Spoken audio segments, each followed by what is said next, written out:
Hello ladies and gentlemen, my name is Beluga Whale and welcome to my in-depth guide to Vi, the Piltover Enforcer. As for an overall rating of Vi, I would probably give her a 7 out of 10. She's very strong in solo queue and she always has been and she probably always will be. And she's sometimes good in team ranks as well. As far as specific pros go for Vi, she has very versatile build paths. She can build either tank, AD, or even Devourer sometimes. And she also has very reliable point and click CC, and she's really good at locking out the AD carry and getting her team to kill them. As for cons though, Vi is pretty reliant on early game ganks. Most of her builds are kind of expensive, which is bad for the jungle. And also she's reliant on her team being able to follow up. If they don't follow up on your ult, then you completely wasted it and she's pretty weak. So that's why I give her a 7 out of 10 instead of something higher, but if you're looking for an easy, always good jungler to learn, then Vi's your choice. Okay, here we are on the wiki page to take a look at Vi's abilities, and then in turn what Vi does in the game. So listed on the wiki, and of course it says this in game as well, Vi's primary role is a fighter, and her secondary role is an assassin. I kind of agree with this. I definitely agree her primary role is a fighter, but I think her secondary role would be better as a tank than an assassin. But I'll be covering fighter, assassin, and tank Vi in this guide, so don't worry about that. Her secondary bar is mana, which is the same as most champions, so nothing strange there. And yeah, we'll go ahead and hop into her abilities. Her passive is called Blast Shield. It has a cooldown that lowers based on your level. So at level 1 it's 18 seconds, and then at level 12 it goes down to 8 seconds, and it varies between. When Vi damages an enemy with an ability, she shields herself for 10% of her maximum health for up to 3 seconds. Now, this is actually not completely accurate. It's not just when Vi damages an enemy with an ability, it has to be an activated ability. So, Vi's W is a passive, that's why I have to say that. Vi's W never procs Blast Shield, but Vi's Q, E, and ult all do. She shields herself for 10% of her maximum health, and that's part of the reason why Tank Vi is so good. When you get a shield that's 10% of your max health and you build a lot of health, it turns out to be a really big shield, and then she's able to soak up even more damage. And yeah, that's about it. It's not very complicated. Moving on to her Q. Her Q is called Vault Breaker. It has two different ranges, two different missile speeds. The cost goes up as you max it, and the cooldown goes down. So the cost and cooldown are standard, but these two are weird, and I'll talk about them in a second. First, I want to read. First cast, Vi channels for up to 4 seconds, increasing Vault Breaker's range, speed, and damage over 1.25 seconds. So you can channel for 4 seconds, but after the first 1.25, you'll be at max damage and range and speed. Vi can still move while channeling, but cannot use basic attacks or abilities and is slowed by 15%. At the end of the channel, Vault Breaker is automatically cancelled. If Vault Breaker is cancelled, I think that you get some mana and cooldown back if you don't actually use it, but that's not that important right now. On second cast, Vi dashes in the target direction, dealing physical damage to all enemies she passes through, increased by 33.3% against champions. Vi stops upon colliding with an enemy champion, or once you get to the max range, which knocks them back, and all other enemies hit are instead pulled towards her. So, the minimum physical damage overall is either 40, 60, 80, 100, or 120 plus 60% of your bonus AD. That's not that much, but the damage does go up as you max it. Actually, I want to see if they show... Nah, they don't show the stats down here. But it'll say it in game, and the damage does increase the longer that you hold it. So if possible, you would like to reach this 1.25 second threshold and then use it. The minimum damage is increased versus champions, and it has an 80% of your bonus AD scaling. 80% is quite a lot of your bonus AD, and that's pretty much the reason. All of Vi's abilities have a really high bonus AD scaling, and that's why everyone likes to go Warrior Enchantment and build AD on Vi. But, like I said, I'm going to cover all 3 ways to play Vi, and building AD is not always the best for your team. Anyways, it knocks back the first champion that you hit, and if you're lucky, it can knock back more than one champion if they're just right next to each other. You might see that in the Vi game that I have, I'm not sure. But it does say all other enemies in hit are instead pulled towards her. This pretty much means monsters and minions are pulled towards her. And pulled is the opposite of knocking them back. What this is going to do is while you're clearing the jungle and you queue some minions, they're all going to get close together and then you're going to be hit able to hit all of them with your E, which we'll talk about when we reach it. This is Vi's bread and butter because it does a lot of damage. It scales pretty hard with bonus AD, and it's easy CC. And if you max this, it's not going to be hard to clear the jungle because it still does decent damage to jungle monsters. So we max Vi's Q first, but we don't get it first. You get your W at level 1, and you'll see why once we read about it. So yeah, bread and butter, max this first, but don't get it level 1, and then use this to gank. Okay, here I am in game, and this is obviously going to be a little editor's note that I'm going to add into the ability section. But basically I wanted to showcase how you flash Q on Vi, because that's really important if you're going to be playing Vi. It's a really, if you know how to flash Q properly, it's going to make your ganks a lot more powerful. So as soon as Dr. Mundobot comes down, I'll give a demonstration. Okay, so Dr. Mundobot should be here in a second, and there he is. And the thing about Vi's Q, easy way to remember how to flash Q is that since you can still move while you're using Vi's Q, then you know that you can still flash while you're using it. So the way that Vi's flash Q works is that you charge your Q first, and then you want to flash and let go of it, just like that. And then it'll give you pretty much a Q that's twice the range of the original one. And yeah, the easy way to remember it is that you can move while you're using your Q. So it's very easy to note that you can also flash while you're using it. That's pretty much it. A lot of people will mess it up by letting go of their Q first and then flashing. And the thing about that is some different champions work like that. Like Shin's taunt, for example. You would want to E and then flash, and you kind of carry the taunt with you, but Vi's Q is the opposite. You want to flash and then let go of your Q.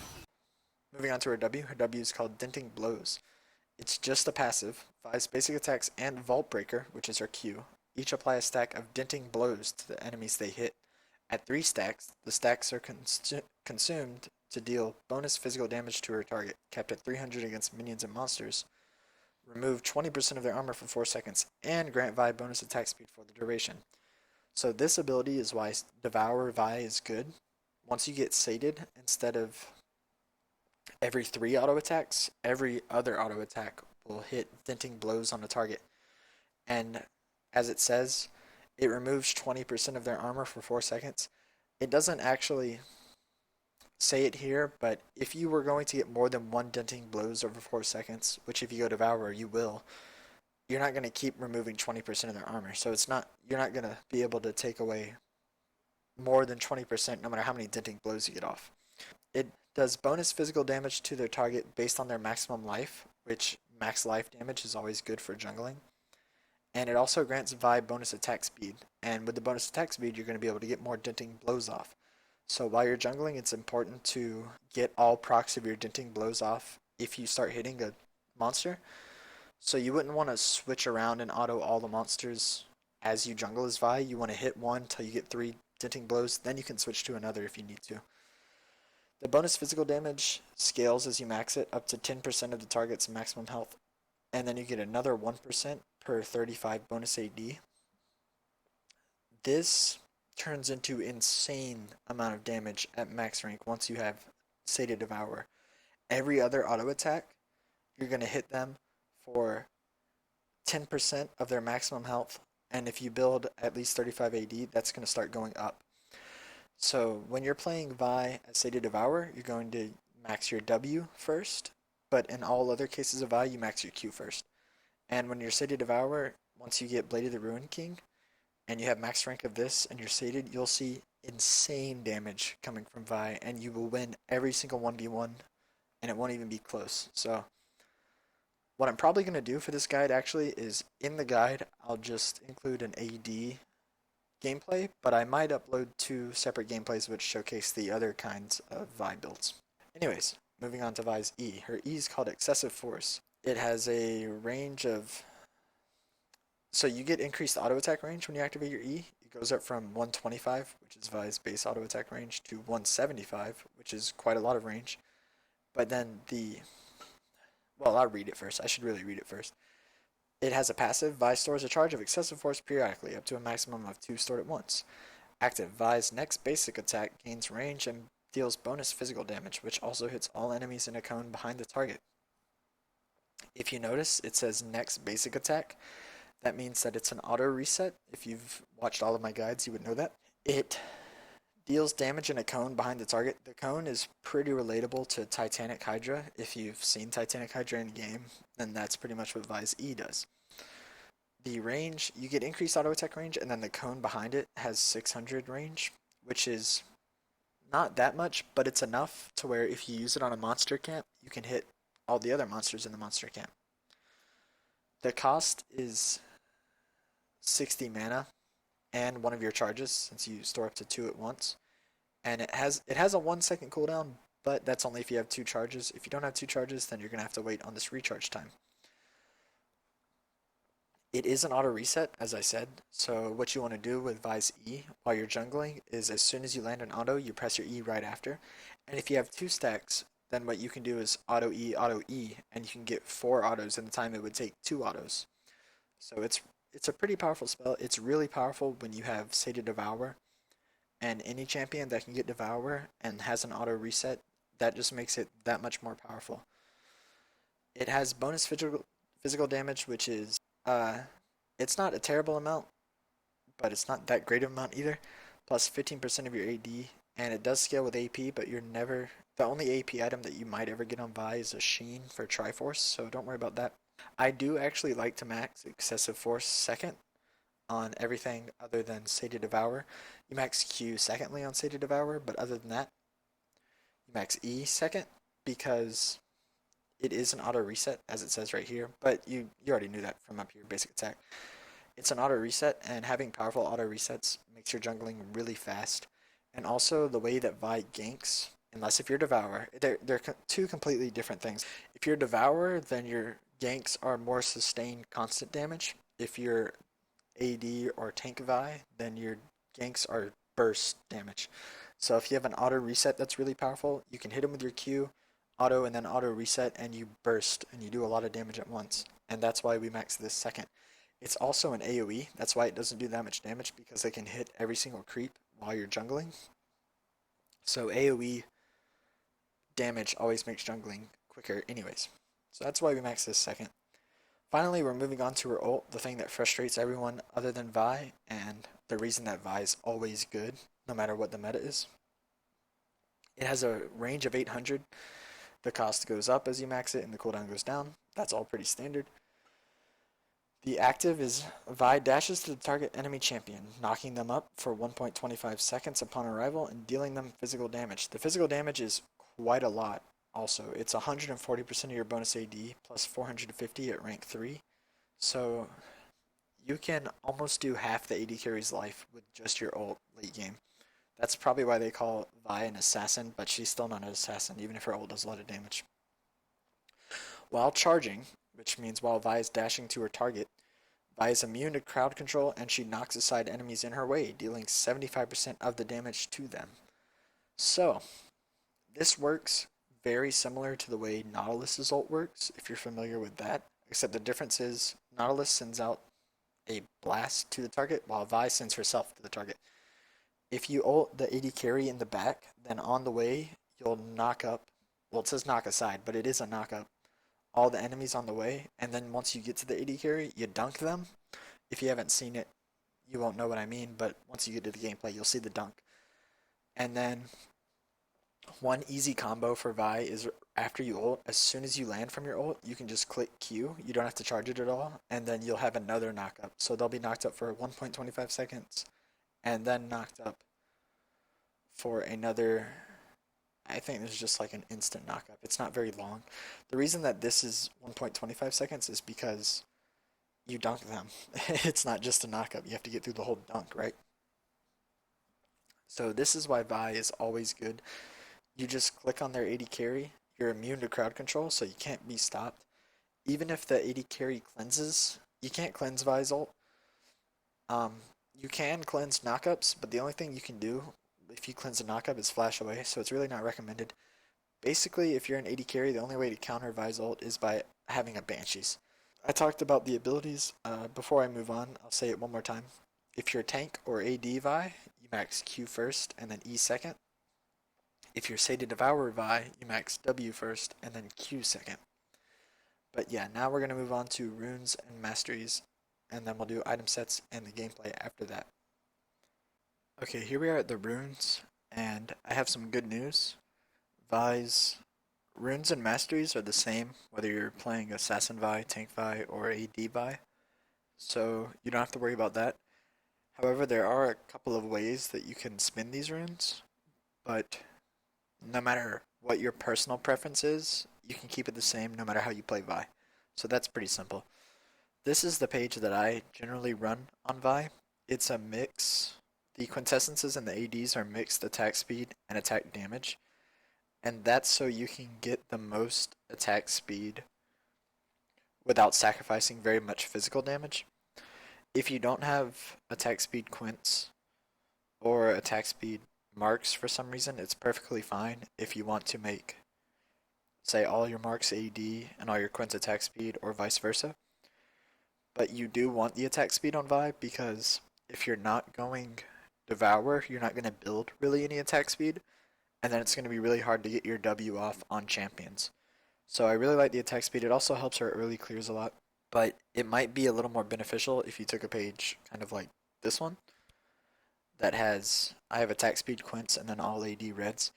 This gives you a little bit more physical damage by sacrificing some attack speed, and then since we know all of Vi's abilities have really high bonus AD scaling, this might be a little more beneficial, but I like the attack speed, so I run with this one. If you have an extra rune page to spare, if you just have a lot of rune pages like I do, then you can also make this page for Vi, which is the exact same, except the quintessences are different, or the glyphs are different. But actually, let me run through this one before I move on to that. So like I said, you're going to be taking 5 attack speed reds and 4 AD reds.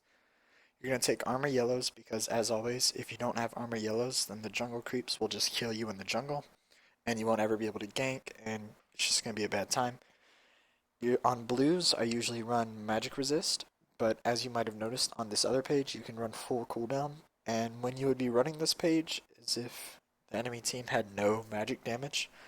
Say they had an AD top, mid, jungle, and then AD carry, and maybe a AP support, but that doesn't really matter. This would be the rune page you would run. But 9 times out of 10, you're just going to want this. And if you don't have that many rune pages, I definitely recommend just having this one, not this one, because not having the magic resist can mess you up in some games. So just armor yellows, magic resist blues, that's all standard, and then 1 attack damage quint and 2 attack speed quints. And like I said before, the reason that these are mixed up like this is just to have the most attack speed while not sacrificing that much AD. But if you don't have either or, it's fine if you do it either way. I'll actually check and see how much it is one way or the other. So it was 17% attack speed and 6 attack damage before. So we'll remember that, and then make all these attack speed and make these physical damage. So see, you would only be hitting 15% attack speed for 6.8 physical damage, so that's about the same physical damage, and you're sacrificing 2% attack speed. And then if you want to switch them again to the other way around, where these are attack speed, these are physical damage.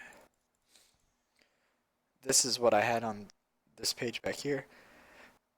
You'd be sacrificing 3% attack speed for 2.5 physical damage, which all in all probably isn't worth it, because this is kind of getting into some really advanced stuff, but at the beginning of Season 5, they reworked how champion stats work, and that almost had no effect on the average player, except you should know that the one stat that they didn't nerf when they did this was attack speed. So, no, I have that backwards. The one stat they didn't buff at level 1 was attack speed. So all your other stats are better than they were in Season 4. Most people probably don't even know this. But attack speed, and that's why attack speed is so important. So that's why I keep it at this page. But like I said, if you don't have all these runes, it's fine. Even if you don't have any attack speed, you can just run full attack damage, Quints, and Reds, and since you're Vi, you're still going to be able to clear the jungle fine. It's just not the most efficient way. And whatever you settle on, it's going to be the same.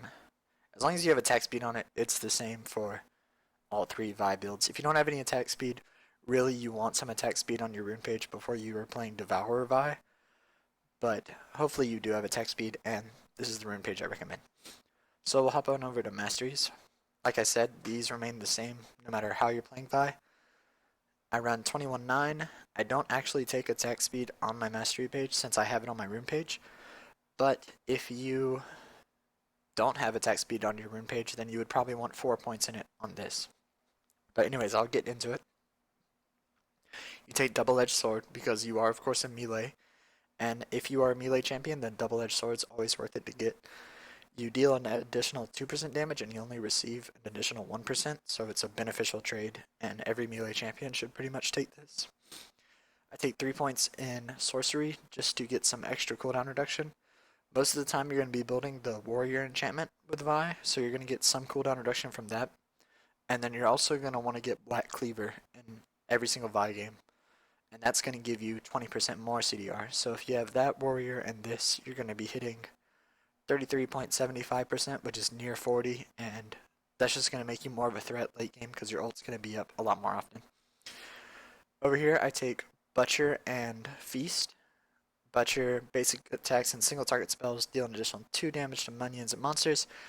This part's not that important because all of Vi's abilities are AoE, so you're not going to be benefiting from this except from your auto attacks. But Vi doesn't have any healing in her own kit. She only has a shield, so I like to take Feast because that means killing a unit will restore 3 health and 1 mana. The mana's not that big a deal. One thing to note on Vi, I should have said this earlier, but it's really easy to just not use her spells in the jungle. You don't have to use her spells. It'll slow down your jungling a little bit, but it'll save you a ton of mana so that you can gank more often. And her W is powerful enough to where you don't have to use your Q and your E if you don't want to, just to clear camps. So overall, this is going to help you sustain a lot with the health and the mana. It will help in the long run, but I mainly take it for the health since Vi can't heal herself. Next, we have Exposed Weakness. If you damage an enemy with a spell, then it increases your team's damage to that target.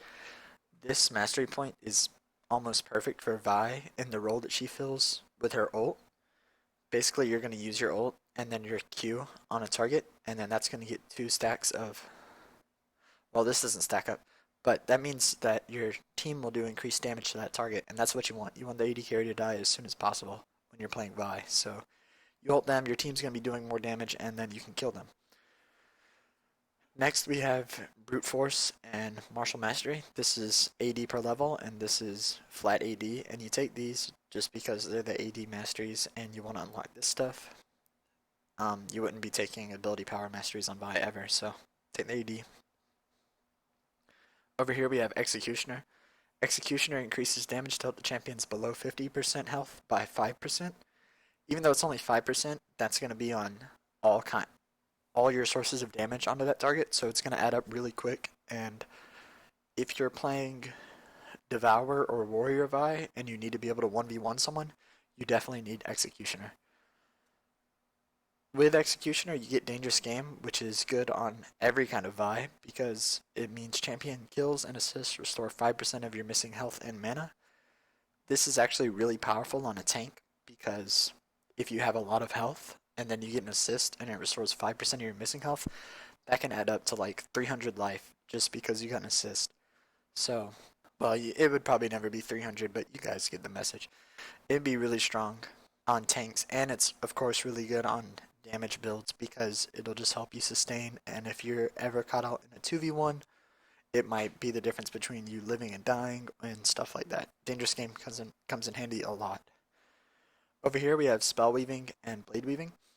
Spell Weaving, damaging an enemy champion with a basic attack increases spell damage by 1% and it stacks up to 3 times. That's perfect because you have a 3 auto attack passive with your W, so you're definitely going to be autoing everything 3 times, and then your spell damage is going to be increased. by 3%. Then you have Blade Weaving. Damaging an enemy champion with a spell increases basic attack damage by 1%, which also stacks up to 3 times. This pretty much good for the same reason. You can Q onto a target, auto then E, and then you're going to have your Q, your W, and your E all proccing this, so you'll be at 3% increased damage, and then that's when you're going to start auto attacking people. So both of these work really well with Vi's kit, and you definitely want to take them. Next, I go ahead and skip to the Devastating Strikes Mastery. Devastating Strikes gives you armor and magic pen, and if you're taking 3 points in this, you're going to be sacrificing Warlord. Really, this is very debatable on Vi. In my games, I run into people that build very efficiently and they build a lot of armor, so I need the armor pen. But we did see earlier when we talked about Vi's abilities how well she scales with bonus attack damage. So if you feel like this, your enemies having a lot of armor isn't going to be a problem, then Warlord would probably be a lot better for Vi because you're going to be doing a lot more damage if you have 3 points in this. However, I just don't feel that in my games I can sacrifice it, so this is the reliable mastery to get, and this is kind of the more risky, higher payoff one. And then finally you want to take Havoc. Havoc gives you plus 3% increased damage. It's not just damage to champions, it's damage to monsters, it's damage to minions, it's damage to everything. So you want to have Havoc, it's going to make you clear faster, and if you didn't have it for some reason, then you would probably lose a 1v1 versus someone who did have it. So it's a very strong mastery. And then I have 9 in defense. This is just the standard 9 in defense, but I'll talk about them anyways. Take 2 points in tough skin. It reduces damage taken from neutral monsters by 2. This is all auto attacks from neutral monsters, and all. Nah, it's just auto attacks. That's all they do. It's only 2, which you might think isn't very much, but just imagine that you were doing raptors early and you can't kill them very quickly because it's so early in the game. And say each raptor gets 5 autos off on you. There's 4 raptors, that's 20 autos. 20 times 2 is 40. And then 40 HP is quite a large amount at level 1. So that's just a random example I made off my head. It's going to affect you a lot if you're clearing the whole jungle early, which sometimes you do on Vi. And she is a strong enough jungler to where you don't necessarily have to have tough skin, but it does make a difference, and it's going to make you able to gank more often if you have it. So I definitely recommend it. Over here we've got Block. It reduces incoming damage from champion basic attacks by 2. Exact same thing, except with champions instead of monsters as tough skin.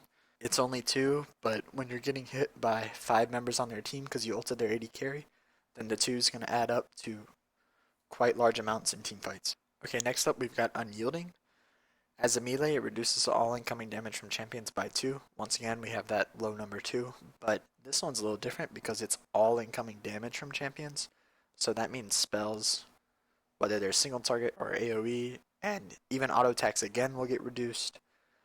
And the only thing that doesn't get reduced by this is true damage, which some examples are Vayne's W, or Corki's passive, or Ignite. None of those would get reduced by this, but almost everything else in the game would. So in a team fight, this is going to add up to probably a few hundred life that you saved because you had it. And it's one mastery that you really shouldn't underestimate, and you should probably take on all your champions. Next up, we have Veteran Scars and Juggernaut. Veteran Scars only gives you 36 health, which is pretty laughable, especially late game. But the reason that you have to take 3 points in this is because you really want Juggernaut. And what Juggernaut does is it increases your maximum health by 3%. And that says maximum health, so it includes your base health plus any health that you build. So if you're going tank Vi, this is going to add up to giving you a lot of HP. And sometimes you'll go tank Vi, even if you're not going tank Vi, like I said earlier, you're going to get Black Cleaver pretty much every single game on Vi. So this is going to increase the health you get from that, and so on and so forth. It's going to make you, pretty much everyone takes this, and if you don't take it, you're going to be falling really far behind is the best way I can describe it. So that's it for runes and masteries. Like I said, these masteries never ever change, and you should always take them when you're playing Vi. And then as far as runes, you can pick your preference. This is my preference because I like the attack speed a lot, but if you don't like the attack speed and you want the attack damage, that's fine too. But this is what I recommend. and next we'll hop into item sets. Okay, here we are at the item sets. And as I've said before, I don't really use item sets when I play, but if you want to copy what I'm going to do it's here exactly the same into your client, then I recommend that. So what I'm going to do in this item sets is going to be kind of similar to what I did in the Echo video, if you've seen it. Since there are 3 different build paths that you can play Vi with, I'm going to include all of those here, but I'm going to kind of run through the core first, I guess. So on starting items, of course, you want Hunter's Machete, because you are a jungler. I don't know why that's not working. Okay, whatever. Hunter's Machete, 2 health pots, and a yellow trinket. The reason that you want yellow trinket is so that you can check to see if the enemy is invading. On your first back, you're actually going to get rid of your yellow trinket, and then here, we'll make this first back. And depending on what build you're playing will depend on what smite you get. You're either going to be getting blue smite if you're AD or tank, and if you don't know what blue smite does, it lets you smite an enemy champion or monsters, and if you smite an enemy champion, you'll deal a small amount of true damage to them, and you'll steal 20% movement speed, which means they'll be slowed by 20%, and you'll gain 20% movement speed. This is good on AD and tank Vi for pretty much the same reason. It's a little more CC, and it'll help you finish off kills you might not have otherwise got. It's a slow, and basically you're just going to get it to help you gank more often, because that's what AD and tank Vi do. They gank a lot. However, if you're playing Devourer Vi, then you're going to want Skirmishers. And the reason that you want Skirmishers is because it gives you a true damage on hit passive. The passive is a damage over time, so it's not quite the same as... It's not quite an on-hit, but it is an on-hit. It's kind of weird to describe. Basically, it's not quite as OP as you might think it is with Say to Devour, but it is still really strong. And also, if you're playing Devourer Vi, you want to look for 1v1s as much as you can, because as I said, you're going to win every single 1v1. And if you are 1v1ing a lot, this is the right smite to get. If you weren't going to win a 1v1 by some miracle, then you definitely will if you have Skirmisher Saber. So, on your first back, you're going to be getting blue or red smite, and if you don't go into a game knowing what kind of build you want to go, 9 times out of 10 you want to get blue smite and either build tank or AD. But if nothing has happened by the time you go back, if no one has died and it doesn't look like your team's at any risk of danger, then you can go for Skirmisher Saber. The thing about Skirmisher Saber is that, or Devour in general, is you want to farm a lot more, of course. And most teams, when they see a Vi, they expect them to gank a lot. So if you're not ganking and you're farming, that might throw your team behind. So you can either ask your team, but they'll probably think you're trolling if you say you want to go Devourer. So honestly, I would go it if I knew that my lanes were going to be okay if I did. Otherwise, it's kind of risky. But you'll be able to get this or this, and probably a health pot or 2. And then you can buy a red trinket, and probably a ward if you did a decent clear. So you'll be getting one of these, and then now I think I'll hop into the 3 different builds. I'm just going to name them Tank Vi, Sated Vi, and Warrior Vi. I guess I should name this one Cinder Vi. Cinder Vi. Okay, I'm going to go ahead and put all the items that belong in each of these, and then I'll of course talk through all the items individually. So I'll see you guys in a little bit. Okay, we're back with all the items listed, and first we'll talk about Cinder Vi. So you're going to be going Cinder Hulk, of course. You want to rush this first before you even get tier 1 boots. And then after you finish Cinder Hulk, you can just buy regular boots of speed. You don't really need Merc Treads until after you complete your second item, which is generally going to be Black Cleaver, even though you're Cinder Vi. The reason that you don't need Merc Treads early is because Vi has a lot of gap closers on her kit. Her Q's a gap closer and her ult's a gap closer, so not having tier 2 boots isn't going to hurt you that much. Also, you can't be disabled while you're ulting anyways, so the tenacity is not going to be a big deal until team fights start, where more than one person might be CCing you. So in general, you're going to buy Cinder Hulk as soon as you can. If you don't know what Cinder Hulk does, it gives you 400 health, 15% bonus health, and of course, plus 30 bonus gold per large monster kill, but this already gives you that. And then Cinder Hulk also gives you a Sunfire Cape around you, so it's a little bit of AoE magic damage around you at all times. With Cinder Hulk, you're going to be able to clear the jungle decently fast. It's not as fast as the other two, of course, but it's going to be fast enough to where if you need to clear it, you can clear, and if you want to gank, you can. One thing that I should throw on here is a Sightstone. You will be getting, you won't always be getting a Sightstone, but if for some reason your team doesn't have any vision, and you think that you guys need you to have a Sightstone if your lanes are getting ganked a lot and you can't keep up with it, Sightstone's fine since you're going Cinder Hulk anyways, but 9 times out of 10 I wouldn't build Sightstone. Anyways, like I said, you want to build Cinder Hulk, your first set of boots, and then usually you want to go straight into Black Cleaver. Black Cleaver is definitely a damage item, but it does give you 400 health, which will be boosted by Cinder Hulk. And also the attack damage and cooldown reduction are very useful. One of the worst things if you're playing a tank is being able to be ignored by the enemy team. And I've said that before, and as long as you get a Black Cleaver, after you get it, you can build full tank, and they still won't be able to ignore you because you're going to shred their armor with Black Cleaver and your W, which already shreds armor. So Black Cleaver is usually my third item on Vi, and then finish my Merc Treads, and I usually work towards Deadman's Plate. The reason that you want Deadman's Plate is because it's basically a tank version of Static Shiv, if you know what Static Shiv is. It gives you 600 health, which is quite a lot for a single item to give you, and 50 armor. The armor is not that impressive, but it's better than not having any armor. It's going to help you stay alive if you're jungling a lot, or just avoid physical damage, of course. But the main reason that you want it is not because of its stats, but because of its passives. Its first passive is while moving, you will build stacks of momentum, which increases your movement speed by up to 60 at 100 stacks. Your momentum decays while you're CC'd. However, if basic attacks discharge all momentum, dealing 1 physical damage per 2 stacks.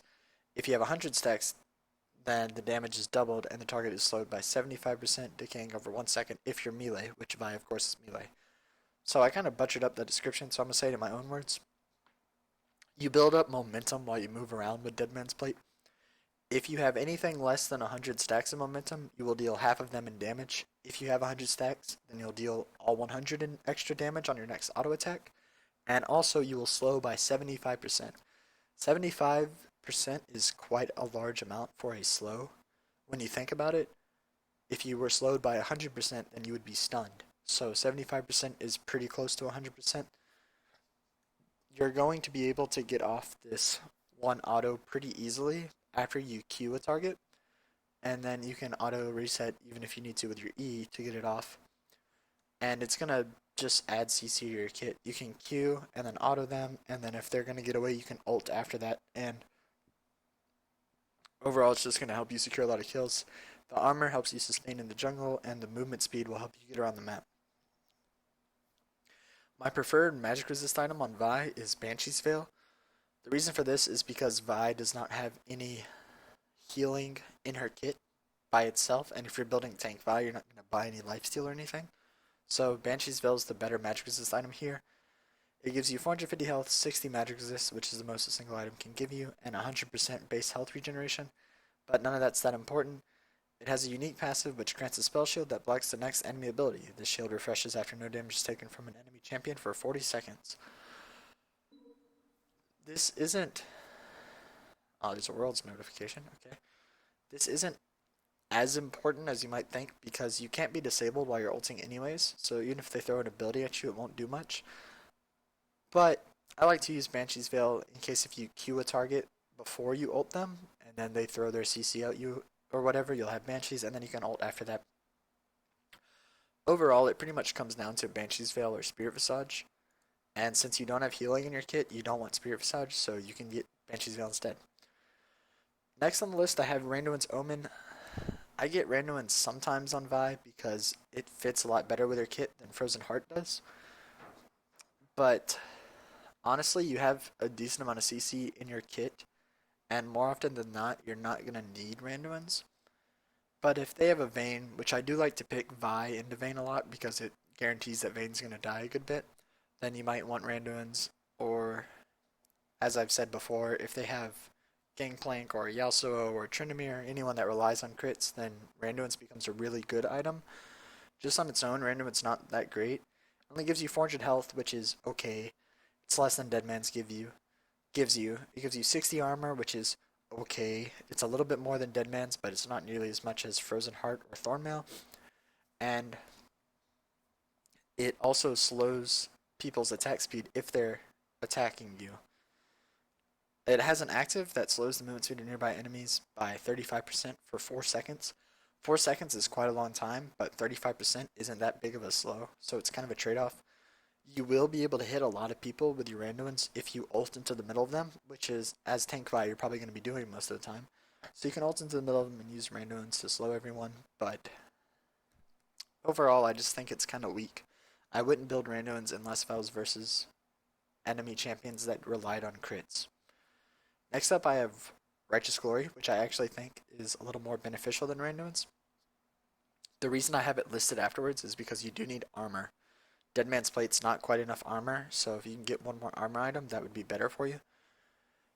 And of course, none of this is going to matter if you had to get Sightstone in the first place, but assuming that you didn't, and you can get Righteous Glory.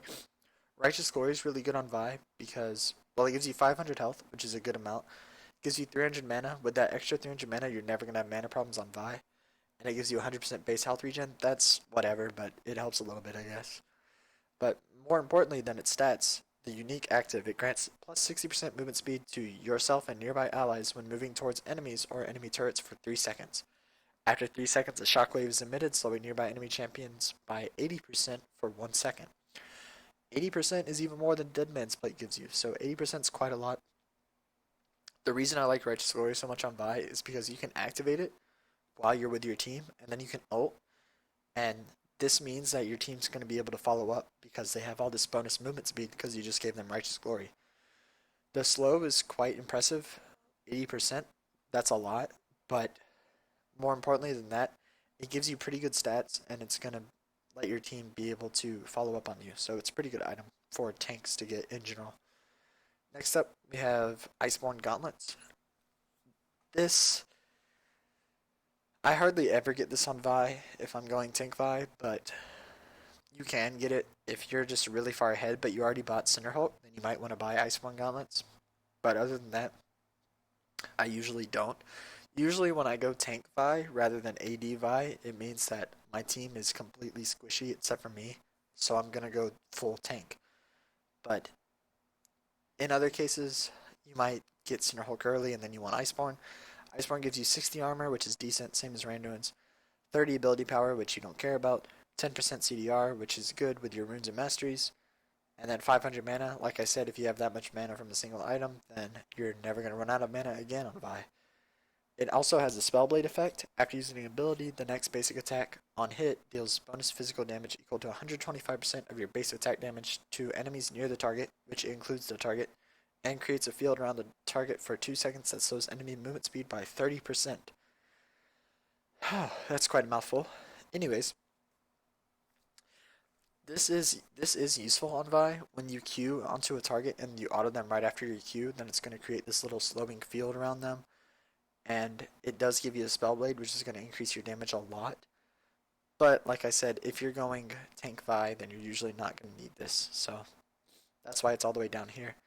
Next up, I have Locket.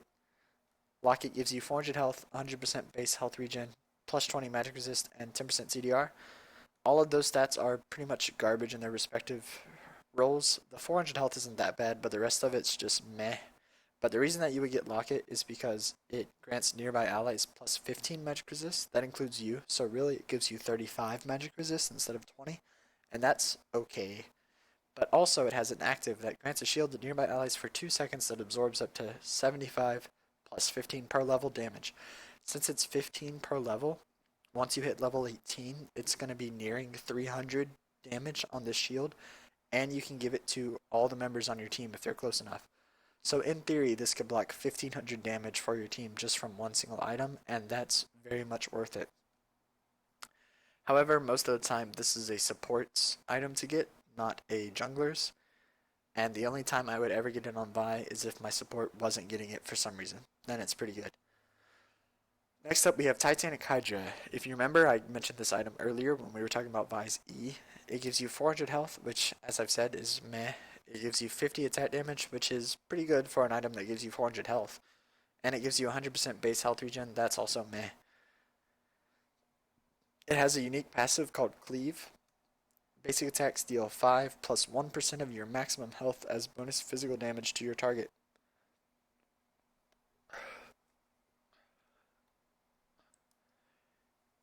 It has a unique passive called Cleave. Basic attacks deal 5 plus 1% of your maximum health as bonus physical damage to your target, and 40 plus 2.5% of your maximum health as physical damage to other enemies in a cone hit. So this is the cone that it's talking about. It's the exact same as your E on Vi. They're pretty much the exact same size, except for when you use the active, but we'll talk about that in a second. This does scale with your maximum health instead of damage, like Ravenous Hydra does. So if you're going Center Hulk, this is a good item to get because you're going to have a lot of health anyways. However, it's a pretty offensive item, and the stats are okay. Like, the active and the passive are really good, but as far as stats go, this item's okay. It's not great. So overall, I would rate the other items I have listed as better to get. But if you're, it's kind of the same thing as Iceborne Gauntlet. If you're really far ahead and you want to get it, then it's not bad on Vi at all. The active of Titanic Hydra is Crescent. Cleave damage to all targets is increased to 40 plus 10% of your maximum health as bonus physical damage in a larger cone for your next basic attack. So, instead of its scaling before, this does a lot more damage because it's 40 plus 10% of your max health, and it says all targets, so that includes the target that you're attacking. So that makes this cleave a very powerful auto, and it doesn't say it here, but this is actually another auto reset, and auto resets on champions that already have auto resets are always really good. So with Vi, you could technically have 3 auto resets, and the best way to use those would be auto E, auto E, auto Titanic.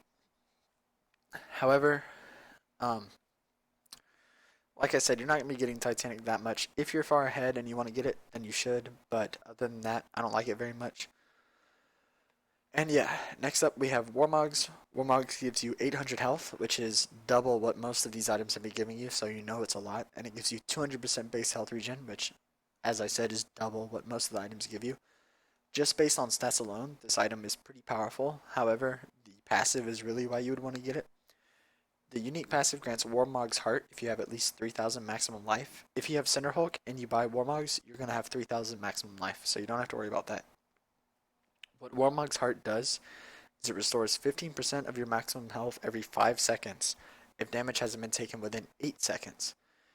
So basically what this does is it replaces recalling on champions that don't have mana problems, which Vi doesn't really have mana problems. So if you are sieging with your team and you're taking some harass, then you can just kind of hop in the back, and after 8 seconds, it's going to be 15% of your max health every 5 seconds. Another way to word that is 3% of your health every second. And that just means if you've seen people with Warmogs, then you've probably seen their health bar just say plus 50, plus 50, plus 50. And that's because of this. It's, like I said, it basically replaces recalling, and that's really good if your team is sieging a lot and you don't need to back and leave them. Warmogs is a pretty good buy. But that being said, it is kind of situational, and that's why I have it listed all the way down here. Um, I'll get it if my team's really far ahead on Vi, but other than that, I don't think it's worth it. And moving on to the next item, I have Frozen Heart. Frozen Heart is a favorite item of mine. It gives you 90 armor, which is the second most an item can give you, only being bested by Thornmail, which gives you 100. It gives you 20% CDR, which combined with Black Cleaver already puts you at 40% CDR, and you're always going to be hitting Black Cleaver. And it also reduces the attack speed. Well, it gives you 400 mana, and like I said before, if you get any mana items on Vi, you're never going to have mana problems again. And reduces the attack speed of nearby enemies by 15%. and when you ult in on the enemy AD carry, one, their auto attack speed is going to be reduced, and two, pretty much everyone around them is going to be reduced as well because it's an aura. So overall, on the surface, this looks like a really good item for Vi, but the reason that I don't get it very much on her is just because it's not needed. It's kind of falling into the same boat as Iceborne and Titanic, except a little different. Like on paper, this looks great, but you would be giving up one of the other items I have listed to get it. Some examples of when I would want it is when they have a vein, and I just want the vein to do poorly, which I usually do want the vein to do poorly. Then Frozen Heart's pretty good, but you could just get random ones or just make sure your team focuses the vein in the first place. So if you're versus a lot of AD, of course it's really good because it's the second most armor you can get, but I don't get it very much, and that's why it's listed all the way down here. Next up, I have the infamous duo of ZZ-Rot or Guardian Angel. ZZ-Rot gives you 60 armor and 60 magic resist. 60 armor is pretty significant, and 60 magic resist is the most you can get from a single item. It also gives you 150% base health regen, which is a little bit better than what the other items have been giving you. So overall, stats alone, this item's pretty good. It has a unique passive called Point Runner. It builds up to 20% movement speed over 2 seconds while near turrets and fallen turrets. So basically, if you're running down a lane, you'll get bonus movement speed from this item. So it's pretty good for getting around the map. However, Dead Man's Plate just does this job better. It helps you get around the map everywhere, all the time, not just when you're going down lanes. So I usually get Dead Man's Plate. If I ever think I want a ZZ Rot, I'll get Dead Man's, except if for some reason I need the active, which the active spawns a Void Gate, which counts as a turret for the Point Runner passive, at a target location for 150 seconds. Every 4 seconds, the gate makes a void spawn that travels down the nearest lane and decays over time. Void spawn explodes when attacking structures. Void spawn ignored champions and avoid targets. And void targets, 150-second cooldown. The first and every fourth void spawn gains 15% of your maximum health as damage. Oh, that's quite a mouthful. Okay, so if you have a team that can't push, maybe you have 180 carry that's pretty low range, or it's Ezreal or something, and you're just not very good at pushing, then you might want to get ZZ Rot. The Void Spawn does scale with your maximum health, so it is pretty good to get this with Tank Vi. But, like I said, in almost any scenario where you'd want ZZ Rot, you might as well get Dead Man's Plate instead. So, overall, I don't know if I've ever gotten this on Vi, but in theory, it could work pretty well. Next up, we have Guardian Angel. To me, Guardian Angel is just a weaker version of ZZ Rot. It gives you the same kind of resistances, but less of them, and being revived every 5 minutes with 30% of your max health and mana isn't that important on a tank. So really, you can get Guardian Angel if you want. Another thing about Guardian Angel is that it's really good in numbers. So if your whole team is building Guardian Angel, then you would want to build Guardian Angel. But otherwise, it's not that great. So don't worry about it. Okay, so that's it for Tank Vi. That's one of three. Now we're moving on to Sated Vi. It's a lot simpler. On Sated Vi, you're pretty much going to be building the same thing every game. You're going to buy Devourer first, of course, and you're going to farm a lot. That's one thing that I did kind of touch on earlier, but I need to say this in this video. So on the other two build paths, Vi is made to gank all the time. But on Devourer build path, if you don't know that you're going to get a kill for sure when you gank, if there's a chance that you won't get a kill, then you don't gank. And like I said, this can kind of throw your team for a loop, and they might start doing poorly when they expect you to gank and you're not. But it'll be worth it if you get to Sated. It'll definitely be worth it. But yeah, so you just farm all the time. If you don't know that you can get a kill or an assist, then don't gank. And the reason for that is because the time you spend ganking, you could also be spending getting stacks in your jungle. And you just want to get sated as fast as you can. Once you're sated, of course, if it's still lane phase, then you can gank all you want. Because, like I said, you're going to be a killing force at that part. So it's perfectly fine to gank all that you want. But until then, you have to focus on getting your stacks as quickly as you can. A good time to shoot for is 20 minutes sated. That's really not that hard to do if you jungle very efficiently, but if you get invaded a lot or your team's just really behind, sometimes that's not possible. So if you don't get sated by 20 minutes, don't worry about it. It's I don't always get sated by 20 minutes when I build sated on my champions, so it's just a good time to shoot for is all I'm saying.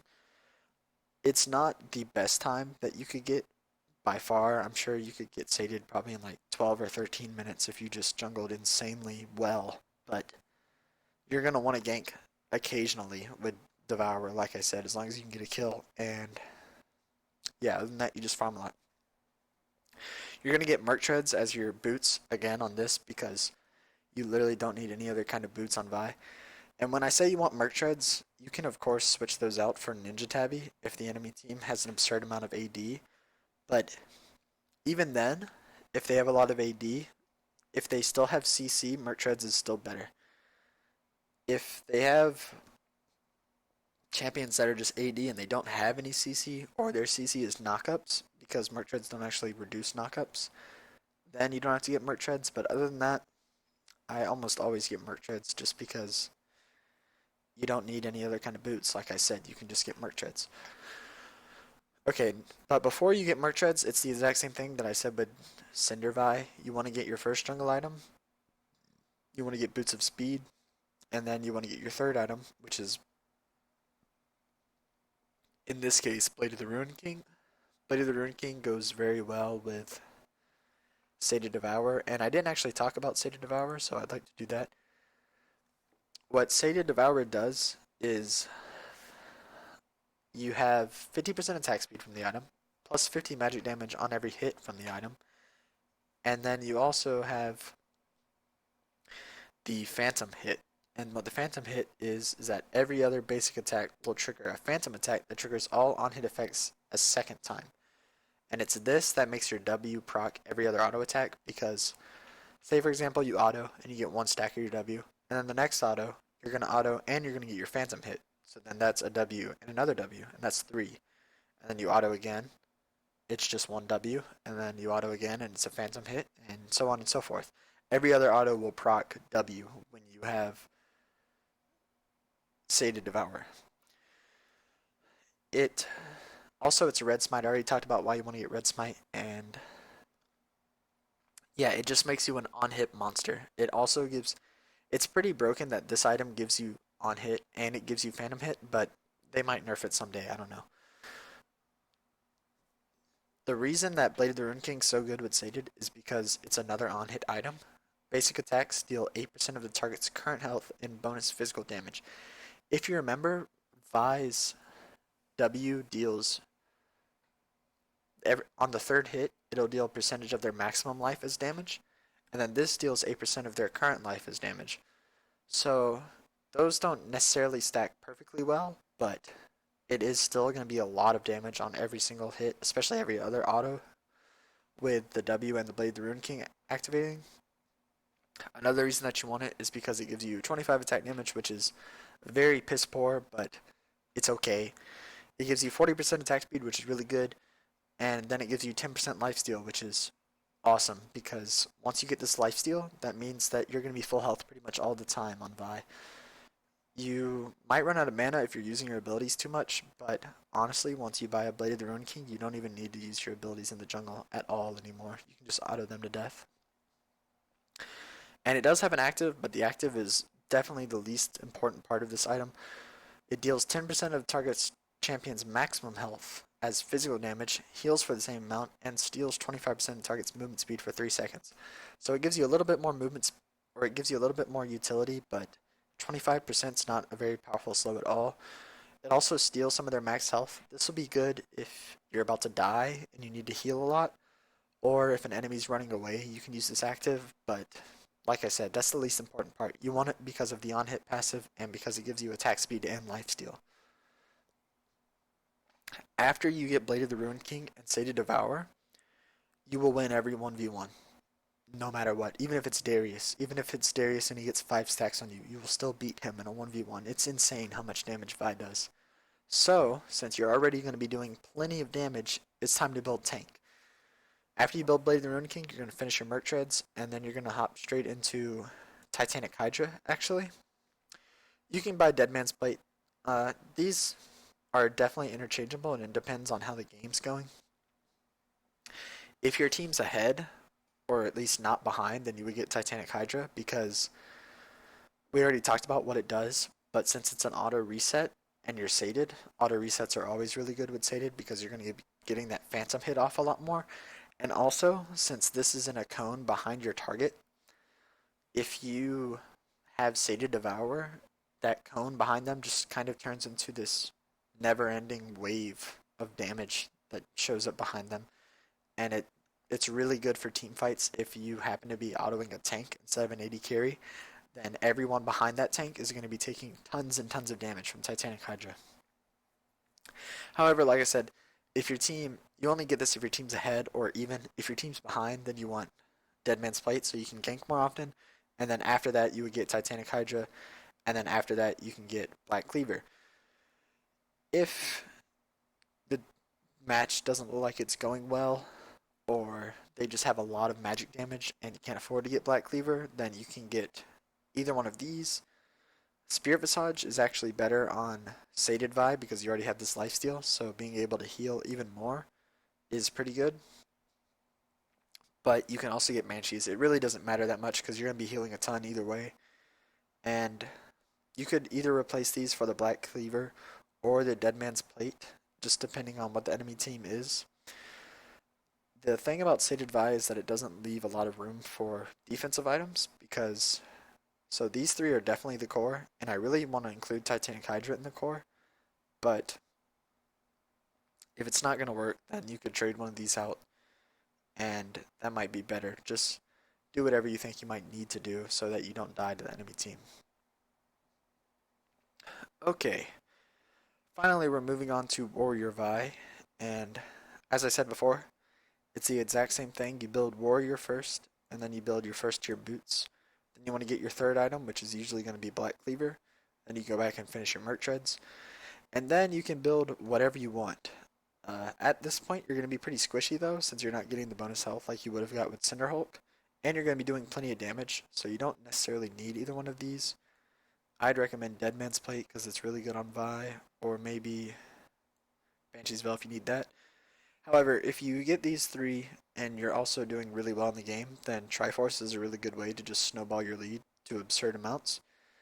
Triforce, if you don't know what Triforce does, it gives you almost one of every stat in the game. It gives you 30 attack damage, 30 ability power, 30 attack speed, 10% crit chance, 8% move speed, 250 health, and 200 mana. All of these are good on Vi except for the ability power, but it's okay on Vi even because your E scales with ability power. The reason that this gives ability power is because this builds out of Sheen, and what Sheen does is it gives you the Spellblade effect, and we already talked about the Spellblade effect with Iceborne Gauntlets, but one thing to note is that this Spellblade is only 125% of your base attack damage, and Triforce's is 200% of your base attack damage. So Triforce is a lot more damage. It also gives you some crit chance and attack speed, which is good on Vi, like I said, so you can get your W off more often. But the reason that you wouldn't always build Triforce is because it's the second most expensive item in the game, I think. I think it's only bested by Infinity Edge. Yeah, I mean this item, but that doesn't exist in real League of Legends. So Triforce and Infinity Edge. And as a jungler, you're not usually going to be getting that much gold. However, if you're just getting ganks left and right and you're getting tons of kills and assists, then you can get Triforce, but it's definitely a very risky item to go for, so I don't recommend it. After or before Triforce, you can get Banshees as your magic resist item. You get Banshees here because you don't have any lifesteal, so there's no reason to get Spirit Visage. However, if you want to get lifesteal, you can get Blade of the Ruined King on regular AD Vi. The attack speed helps with your W a lot, and the lifesteal is going to help you anyways. But you don't really need it to sustain because you're going to be clearing the monster camp so quickly, and you're going to have your passive for shield, so it's up to you. But when I play AD Vi, I like to gank a lot, and you don't really need Blade of the Ruined King if you're going to be ganking all the time. You can just build Dead Man's and these three and just gank left and right. After that, I already talked about all of these items except for Maw of Malmortius. If you don't know what Maw of Malmortius does, it gives you 60 attack damage and 40 magic resist. 40 magic resist is pretty good. It's more than the total amount that Locket gives you, even with its special passive, so that's nice. And it also grants you +1 attack damage for every 2% of your missing health, up to a maximum of +35 attack damage. So then Mob Malmortius alone would be giving you 95 attack damage, which is a lot. That's more than Bloodthirster gives you in total. But that's only if you have a ton of missing life, so it's not that practical. And it has a second passive, Lifeline. Upon taking magic damage that would reduce your health by below 30%, it grants you a shield that absorbs 400 magic damage for 5 seconds. The only time that you get Mob Malmortius is when you're versus an AP top and a mid, and they're fed. Then you might want Mob Malmortius, but other than that, there's no real reason to get it. You can just survive fine with Banshees because if the enemy AP carry is killing you a lot, you can just ult them as Vi and then call it a day. So, that's it for all the items. I definitely, if you're just learning Vi, if you're watching this video and you've never played Vi before, I definitely recommend going Warrior and then trying out different combinations of these items and just getting a really good feel for Vi. Warrior is definitely the most versatile, and then Cinderhulk's pretty versatile too, but you have to build pretty much health items if you buy Cinderhulk. So Warrior for Vi beginners, and then you can try Cinderhulk, and if you want a really high damage output Vi, you can go Sated. But the thing about this is your ult does send you into the whole enemy team, so even if you do a ton of damage, if they just focus you down, you're not going to have very much resistances because like I said, it doesn't leave very much room for that. So if you go into the whole enemy team and they focus you down, this build's going to kind of suck. So this is great for 1v1s, but in practical play, it's not that good, and I probably recommend Warrior Vise the most. But that's going to finally conclude it for the item sets, and next we will jump into the gameplay. Okay, so here we are loading into the gameplay, and as I mentioned earlier, I do like to pick Vi into Vayne a lot because when you're against a Vayne, you really just want to shut them down, right? And Vi's pretty easy to shut down AD carries because you just click on them with your ult and then they usually die. So that's why I picked Vi here, but other than that, like always, we want to look at the enemy team and plan out our early game. And just based on the enemy team, Vayne doesn't have any escapes, but she is pretty slippery once she hits level 6. Syndra doesn't have any escapes at all. Shyvana's their jungler. Corki has his W and he has Thresh's Lantern. And then there's Thresh, who's pretty easy to gank himself. So just based on team comps, if I was going to gank a lane a lot, it would probably be mid, and then maybe top some and maybe bot some, but mid looks the most easy to gank just based on champion matchups. However, my team actually, this game does something a little weird. They decided to do a lane swap, which is fine, but it's in solo queue, so you don't usually see lane swaps in solo queue, but it's actually going to benefit our team pretty well. But I'm not going to spoil anything right now. So, when you're playing Jungle Vi, you buy your Hunter's Machete, 2 health pods, and a ward, like always. With the ward, you just want to go place it, see, just like that, to see if they're invading, which of course they are, as you can see. Then I'm just going to have to flash and Q away. I didn't want to die, and I might have just been able to use my Q to get away and lived, but they could have stopped my Q by either standing in front of me or hitting some more CC or anything, so I didn't want to mess around with that. I just decided I would leave. But unfortunately, this means that I did get my Q at level 1, and that means I'm going to be a pretty weak jungler.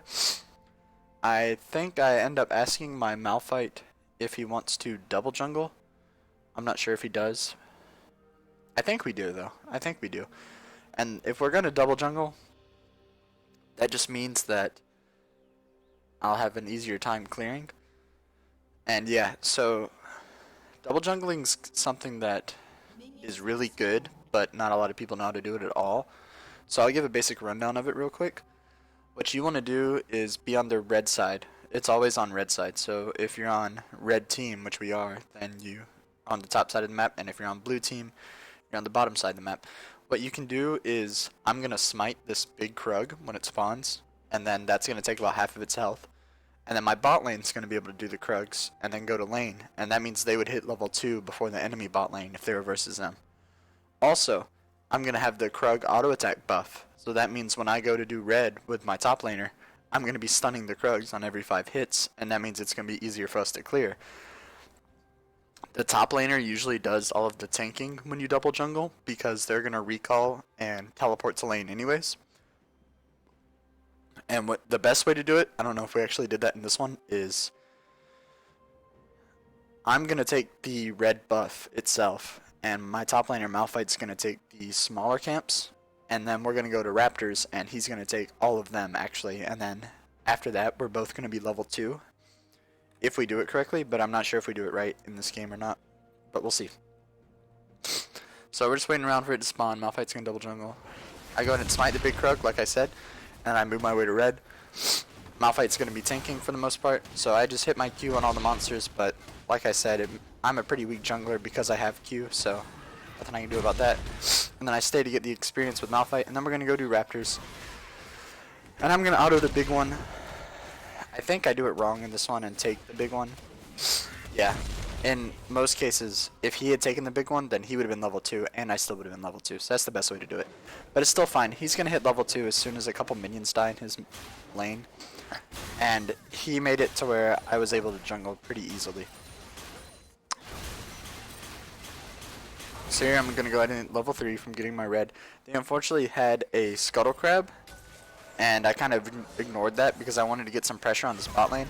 I saw that me and Malphite were both a level above their bot lane, so I thought it'd be kind of easy.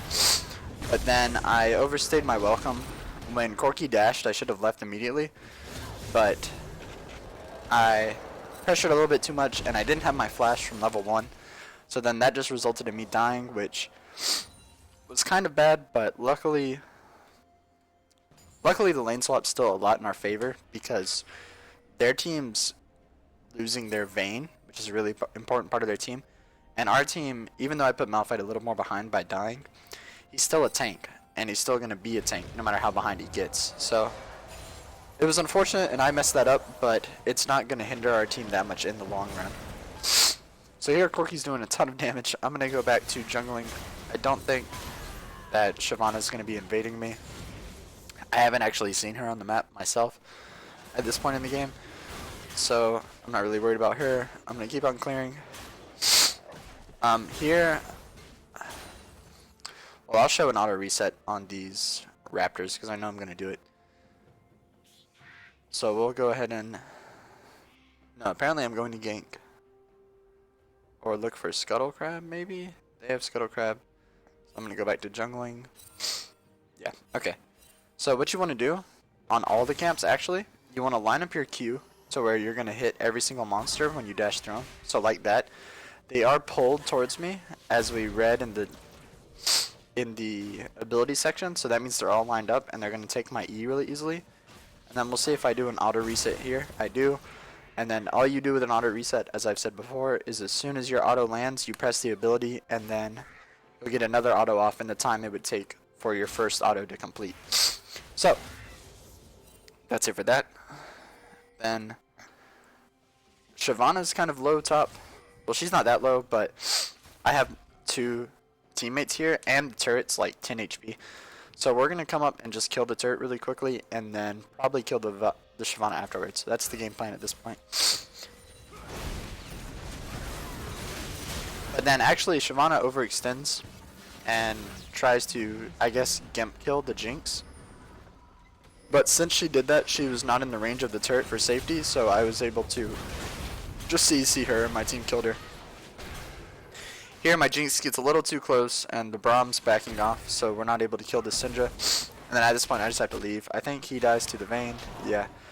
So we probably could have killed the Syndra there if Braum had completely tanked the Syndra ult, just died for our Jinx. But either way, it was pretty risky, and I was going to get away. So my bot lane could have stayed in the bush, but I think all in all it was just a good roam by Syndra. Here I thought I might be able to do the red with the Krug stun, but there was no way. I was way too low, so I had to leave it alone. And then their bot lane and their jungler takes the dragon, but I'm not really worried about that. Just because even though their team's really far ahead, Well, not really far ahead. See, we're still ahead in gold because we played the lane swap better. And I also think that their Vayne's just going to be a complete hindrance to their team. So I have pretty high hopes at this point. My Malphite came in, and him and Jinx are getting everyone pretty low. So if I'm going to be able to hit a... I think I was looking to try to flash Q the Syndra there, but Thresh interrupts my Q with his Flay, which is fine. It just means I'm not going to be able to get to the Syndra. Malphite gets to her, and he would have killed her, but she had Ignite up. I'm going to go ahead and finish off the Thresh, and then here I should have ulted the Syndra, not the Corki, but I didn't have sight of her, and I just wanted to get away. So I ulted the Corki just for just to knock him up and position myself a little better to escape, and then I escape. Now I'm going to go back to jungling using my auto resets and barely living to the blue. I would have gave it to Vel'Koz, but he was nowhere around, and yeah, I just wanted to go ahead and kill the blue, so I kept it. Really, that's not the best thing for me to do, but I don't care. So here I come top, and I thought I could 1v1 the Vayne because she's really far behind, and I am playing Vi, and my ult was in 30 seconds, so I think I'm going to stick around here and try to kill her with my ult when it comes up. But the thing I did wrong with this is that I kept pushing up and letting her get tumble autos on me, and all in all, this is going to end up me being like half health before I'm ever going to be able to go in. And then I try going in, and unfortunately I positioned myself near the wall. So we'll watch it again. See, I know that if I hit my ult and then my Q right afterwards, that I would do a large burst, which I did. I did about 3/4 of her life. But then here I should have ran back so that her condemn would have pushed me into open space rather than against the wall. And since I didn't do that, she's able to get the stun and then finish me off. And I did not mean to backspace twice there. I'm just going to speed up through this. And I think my Malphite comes up, and he's not quite able to... Nah, he gets the kill. Vayne also used both of her slums there, so that means that she's going to be an easy gank for me if Malphite stays top. So I might be looking to go back up there. Right now I want to clear my jungle because I'm a little bit behind from messing up in, well, Malphite's lane twice already. But here the Vayne tries to fight the Malphite, and she would have definitely won the 1v1, but I'm going to come up and make it a 2v1, and then there's no way she's going to live this. She does get a lot of damage off on me. She's pretty good at Vayne, but all in all, it doesn't matter. My ult was up in a few seconds if you saw, so even if she had somehow massively outplayed me, I could have just ulted her by the end and killed her. But me being top results in the enemy team getting another dragon, so all in all, we're pretty behind at this point. The gold and kills doesn't say it, but they have 2 dragons, so you got to think about how much gold value those dragons have for the enemy team. And it's, all in all, our team's just kind of weak. Here, I did want to give the blue to my Vel'Koz, but I didn't know if he was coming or not, and I didn't want to get low health by tanking the blue for a while, so I just ended up keeping it. And I go back to ganking. Well, grouping with my team at this point. I did go warrior in this game because we had a Braum support and a Malphite top, which are both pretty tanky champions, so I figured we didn't need the Cinderholt. And honestly, the reason I didn't go Devour was because I didn't trust that it would do well in this game. But I'll go ahead and talk through this. Sorry I have the sniffles. I hope that's not too annoying in the video, but okay, here we're going to be pushing the turret. And I know that, well, Corki's very low HP, so I'm just going to go ahead and ult on him. I know my Vel'Koz is going to be able to follow up. Thresh misses his hook, luckily, on me. He does hit Braum, but it doesn't matter. And then I'm just able to auto Q E the Shyvana, and then she dies too. So that was just me knowing how strong my champion is and having a team to follow up on it. And the enemy team was just staying too long. So I go ahead and kill them. Gonna move on to Scuttle. I do get my Raptor buff popped by a ward, but it dies before I'm able to kill it, but that's no big deal. I kill Scuttle, and then I'm looking to flank mid here because, well, they're pretty overextended. I don't have my ult though, so it's gonna be kind of risky. I don't think I end up actually going in. I just kind of show up to get them off of the turret, and then I leave before they can kill me or anything. Now I'm going to go back to jungling because I don't see any of the enemies, and I don't want to waste any time waiting around for them, so I'm just going to go ahead and clear my camps. Once again, sorry for the sniffling. I'm kind of sick. Now Vayne is very out of place, and I see that my ult's about to be up, so I'm gonna go ahead and head top with my Malphite. I think that they might have had a no. They didn't. They definitely didn't have it warded, as you can see, because she face checked into us, and she has to flash away immediately. And since she doesn't have flash, that just means I'm gonna get an easy ult on her. She knocks me back out of my Q, which is something to note. You can be disabled while you're using your Q on Vi, but all in all, it was okay, because we still end up getting the kill. And I'm gonna go ahead and clear top because my Malphite's mid, and I don't have my ult or any life or mana, so I got nothing else to do.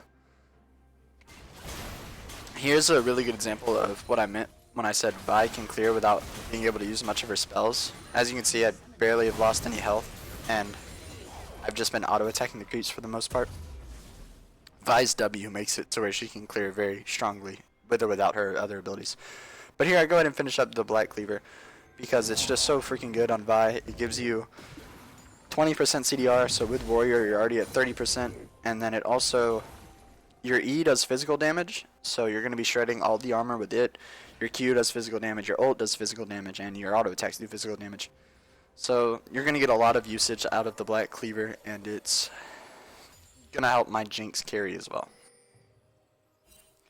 So here, the Corki's kind of out of place, and I'm going to try to go punish that, but what I did wrong was I jumped over this wall, and these two, Braum could have jumped over with me, but Malphite has no way to get over, and my carries are way back here, way up here. So at this point, I'm pretty far out of place, and unfortunately I didn't think about that. I just saw Corki, and I knew I could 1v1 Corki, so I go ahead and ult him, but he does have a team here, and my team's nowhere close because, of course, I just jumped over the wall too quickly and they couldn't catch up. So I'm going to die. Luckily, my Jinx does get the kill on Corki. And then that turns this fight into a 4v4, but Braum is going to die because he tried to save me. And then at this point, my team should have left.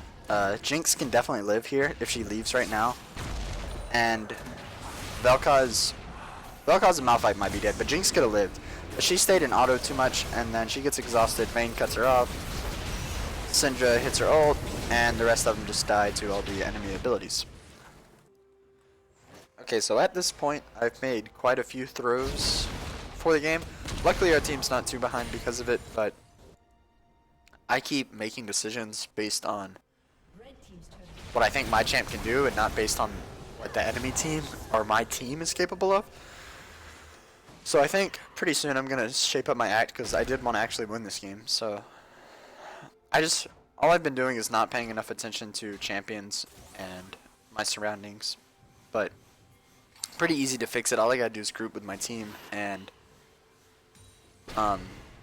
focus down the 80 carries with them. So here my Malphite is trying to defend the turret all by himself, and I think he's going to fight here a little bit. He just kind of overextends and Thresh punishes him for it. But then luckily the Shyvana dives the turret for him. And then I'm going to be able to come in with my Q. I do hit the Q on her. I actually flash Q just to make sure. And then my Smite's going to be able to finish it off. And here I'm waiting for my ult to come up because it's coming up soon. And yeah, that's all that was. I knew my ult was coming up soon, and I also knew they couldn't do that much damage to me. That would be at risk of killing me, so I'm going to go ahead and fight them a little bit. They think since it's a 2v1 they're going to be fine, but Syndra has literally no armor. So I start shredding her, and then now my ult's up, and she's just going to die as soon as I can click it. And there it is. The dunk. Okay, and then they come and...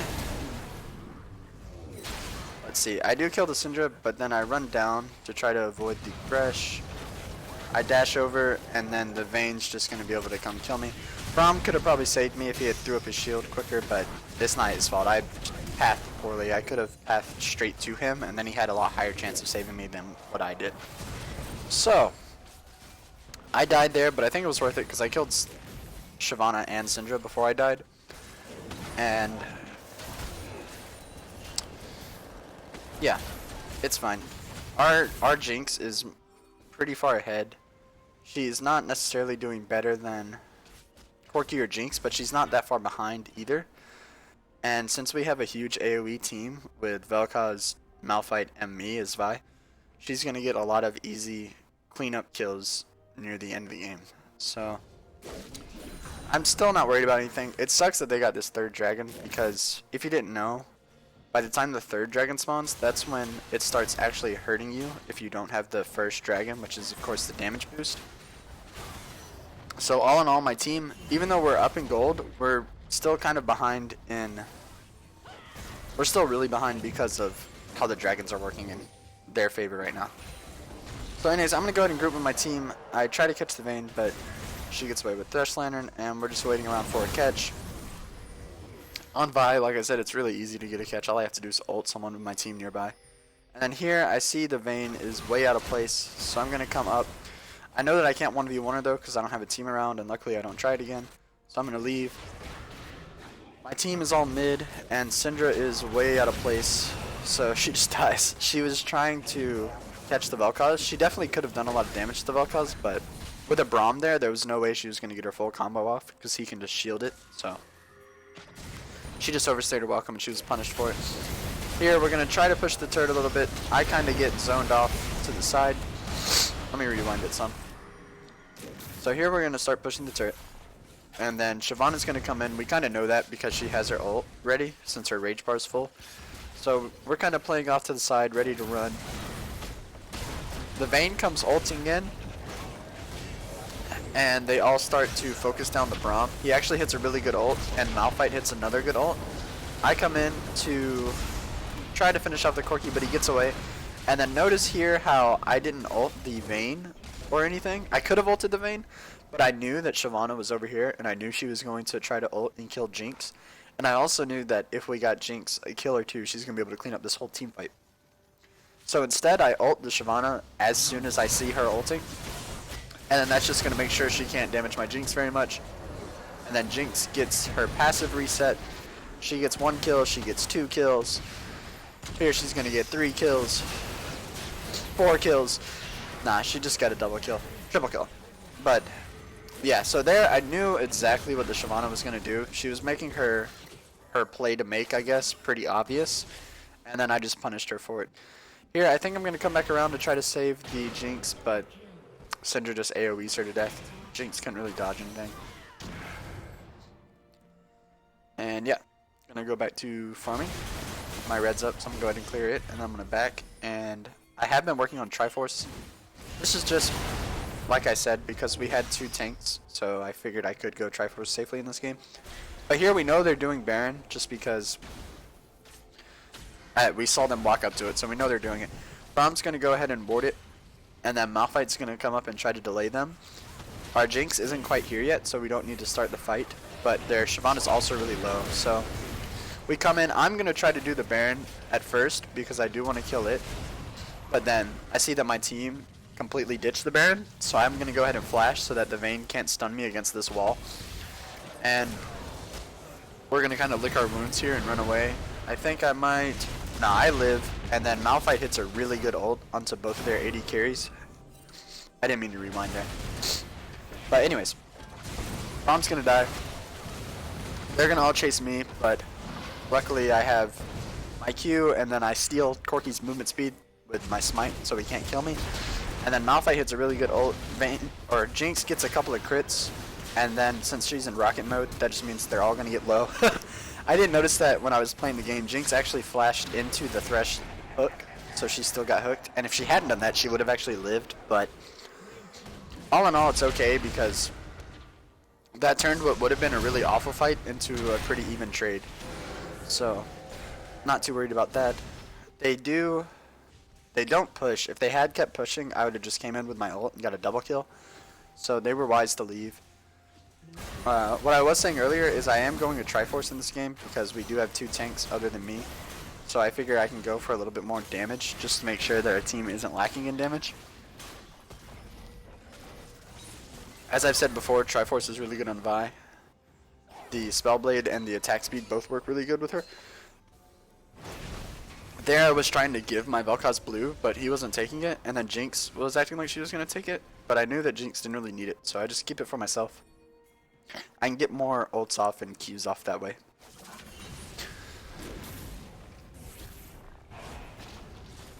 Okay, we're gonna go ahead and do the dragon. I mean, the enemy team knows that if we get in a real 5-on-5 team fight, that we're just going to kill them, so they don't want to come in yet. They do hit some harass on me, and I am able to secure the dragon. And then here, I'm just gonna ult the Corki. I was gonna die either way, no matter what I did. I could have probably ulted the Thresh and got a kill on him and maybe escape that way, but luckily my... So let's just talk about this again. My team's gonna start the dragon. We do it. Syndra hits 2 abilities on me and Corki hits an ult on me. I think no, but Shyvana comes and jumps on me, so I'm kind of low right here. I know I'm gonna die. What I should have done is ulted the Thresh and I could have escaped that way. But I'm just gonna ult the Corki, and luckily my Vel'Koz saw that I was ulting the Corki and that Shyvana was grouping up as well. So I hit a double Q. As I mentioned earlier, I didn't know if I was going to be able to do one in this game, but that Q knocked up both Shyvana and Corki because they were so close to each other. And then Vel'Koz hit his knockout right on top of that.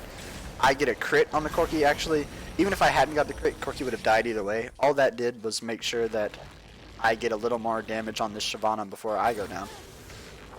So Jinx finally sees what's going on the bottom half of the screen, and then she comes to clean up.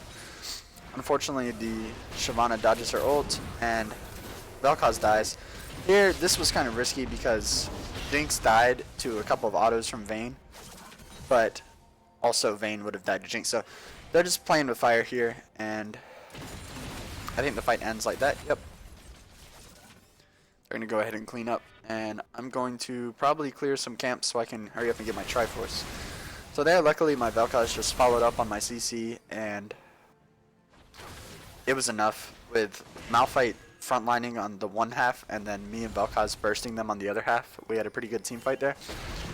Here, we're all grouping mid. They're trying to catch me out, but really I'm not the one they should be trying to catch out. They should be working on this Vel'Koz right now, but they're not. So it's okay. My team's grouping up. Here, all we're doing at this point of the game is waiting for me to maybe get an ult on someone, and then we're going to kill him.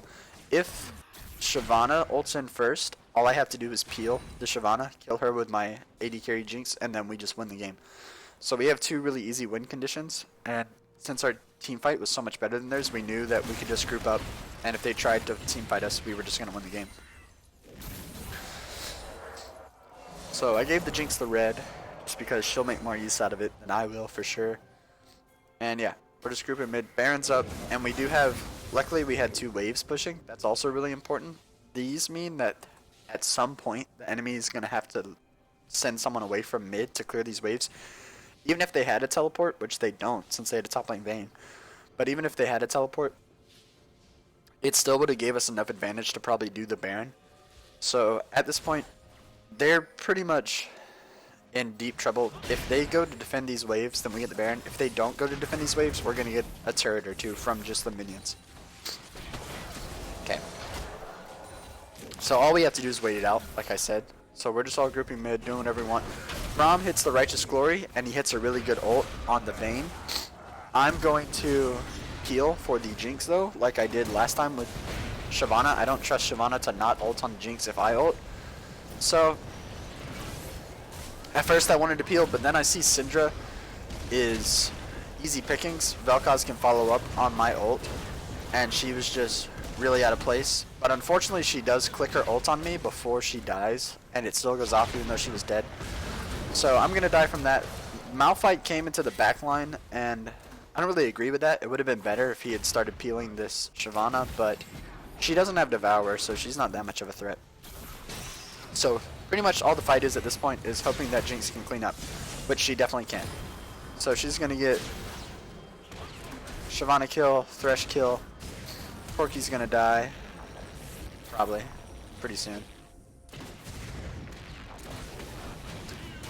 And Jinx actually reacted really well to the possibility of Vayne being there, and then with this red buff she's going to be able to clean them all up. And yeah.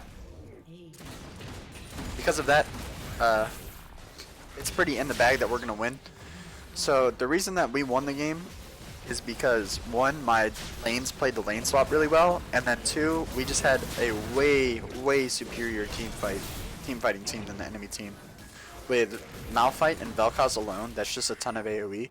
But then I can set up fights by ulting in on someone, and then if the enemy team groups to focus on me, then my Malphite and Vel'Koz are going to go crazy on them. So, alright, we'll watch this again. Here, I'm trying to get some vision on the Baron because we don't have any, and I don't want the enemy team to sneak the Baron while my team was backing. But the enemy team had some wards, so they're going to catch me out of place. Here, at this point, I figured I'm going to die if I run, so I might as well just try to fight. Malphite ults after my ult, so Syndra spends a good 4 seconds in the air, and she takes enough damage for us to kill her. I got plus 106 health from Dangerous Game there, so that's going to help me live long enough to be able to kill the Thresh, and I got another plus 102 health from that, just because of Dangerous Game. So, definitely use the Masteries I showed you, and you know, you just got to know your champion's strengths. I didn't necessarily think I was going to live there, but Malphite knew that me and him could win that 2v2. I was just going to try to burst the Syndra and die and make her have to back, but luckily Malphite followed up on me. And then the enemy team, they just lost 2 members and we didn't lose any, so I have no idea why they were trying to contest this Baron at all. They could have been, I guess, farming, or just really they just need to be waiting in their base. But Vayne comes and she dies too, and then I'm going to come do the Baron with my team. We go ahead and secure it, and then work our way towards top. Malphite goes to bot. I don't think Malphite should have teleported bot, but it's okay because by the time we don't have to force any team fights. See, we have this really big advantage over our opponents that we can just stand around and win the game, and they have to force fights against us. So since Malphite teleported bot, we're just going to hang out top, not force anything too deep, and let him get the turret bot. Here, I could ult the Syndra pretty much at any time, but I'm not that tanky since I went AD Vi, so I knew that if I ulted her, I would just die in their base if Vayne was here. But now Vayne's bottom, and at this point, I'm probably ready to ult Syndra if she shows up, but she's kind of aware of that, and she's hanging out way in the back. Our Malphite beats the Vayne in a 1v1, which is pretty good. I mean, it should be expected, but honestly, sometimes Vaynes can just do stupid crap because Vayne's such a stupid champion. So, yeah, it was good that Malphite won the 1v1. Since he won that 1v1, we knew that it was going to be a 4v4 up top, and we had enough AoE to fight. So, we're going to work on the turret, but then Syndra overextends and tries to kill the Jinx. Braum could have stopped all the damage with the shield, but it's no big deal. And then we kill the Syndra, we get the turret. Jinx is going to get her passive from killing the turret, so I know that she's going to have enough movement speed to come follow up.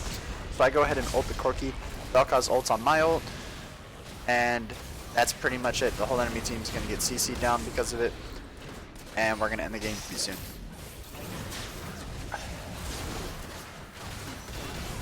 Yep, that's it. So, as far as my gameplay this game, I did show you guys some flash cues, but I also know I showed that at the ability section earlier. And basically, Vi is really not that hard to play. As you saw, I did kind of throw the game a couple times, but then if you want to play Vi safe, all you have to do is group with your team and be ready to ult an enemy if they're out of place, and then you win the game. We might not have won if our team didn't have such good team synergy. We just had really good AoE team fighting comps, and they had 2 AD carries. So if you have a really good team fighting comp versus 2 AD carries, then you're probably going to win anyways. So I also showed double jungling. That was pretty cool, and my team did lane swap.